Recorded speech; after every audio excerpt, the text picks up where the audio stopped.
ICC. Ito ang balita ni Victor Cosare.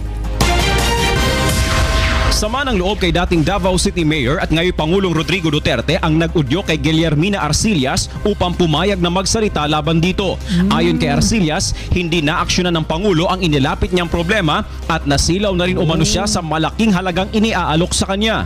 Isang Alberto Alejo na umano'y malapit sa Liberal Party ang tumawag sa kanya at nagbibigay ng pera kapalit ng pagsunod sa bawat ipinapagawa. Alberto Alejo. Priest po yun pare. So sabi nila sa akin, katulad ng inano nila kay Las Cañas, kung makaupo kami ng Senado, 500,000. Pag makarating na doon sa ICC, another 500,000. May kredibilidad umano siyang magsalita dahil konektado siya sa isang konsihal na may dati umanong ugnayan sa Pangulo. May numero rin siya ni Presidential Assistant Bongo at mga larawang kasama ang Pangulo bilang patunay na malapit siya rito.